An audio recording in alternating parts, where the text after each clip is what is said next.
जय श्री राम, जय सीताराम। भगवान भाई बहनों, मैं जय श्री राम, जय सीताराम।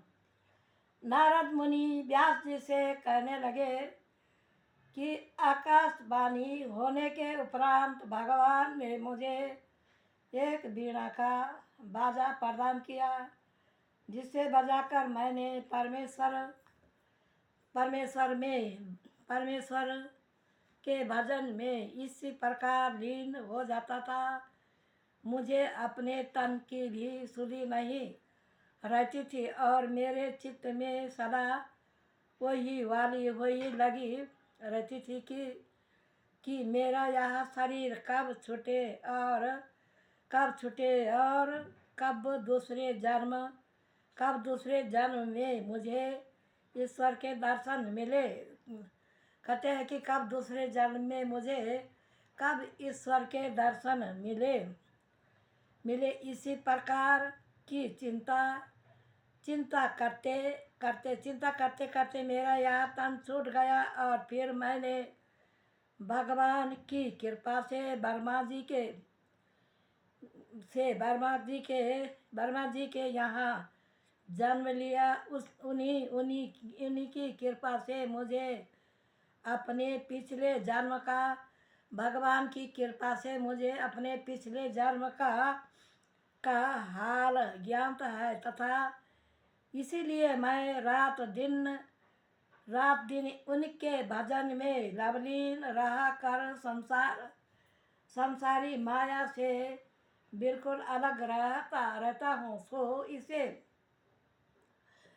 भजन के प्रताप से अब ऐसा हाल मैं जहाँ जिस समय मैं भगवान का ध्यान कर उसी का दर्शन की इच्छा करता हूँ, वही परमेश्वर सामने इसी प्रकार आकर खड़े हो जाते हैं। बात कहते हैं कि जब मैं उसका ध्यान करता तो परमेश्वर मेरे सामने खड़े हो जाते हैं। तुम भी भजन करो, ध्यान करो सच्चा मन से, मेरे सामने आ जाता है। ऐसा हाल है कि जहाँ जिस समय मैं भगवान का ध्यान कर उसके दर्शन को इच्छा करता हूँ, वही परमेश्वर मेरे इस प्रकार आकर खड़े हो जाते हैं। जिस प्रकार कोई प्रेमी किसी के मित्रगण पर उसके सन्मुख खड़े होता है और तीनों लोक में जहाँ मेरी इच्छा होती है, सहज में ही जहाँ रोक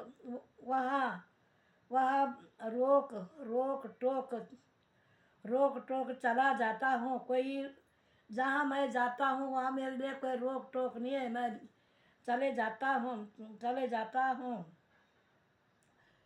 इसलिए ये व्यास जी आप भी इनके चरणों का ध्यान करें। कहते हैं कि ये व्यास जी इनके चरणों का ध्यान करें,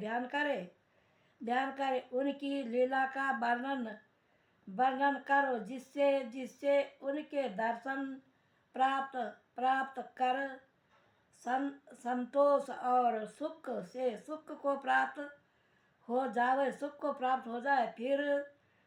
फिर कभी भी उदास नहीं होगे, क्योंकि इनके चरणों के ध्यान के बिना मनुष्य को कभी भी सुख और संपत्ति प्राप्त नहीं होती है।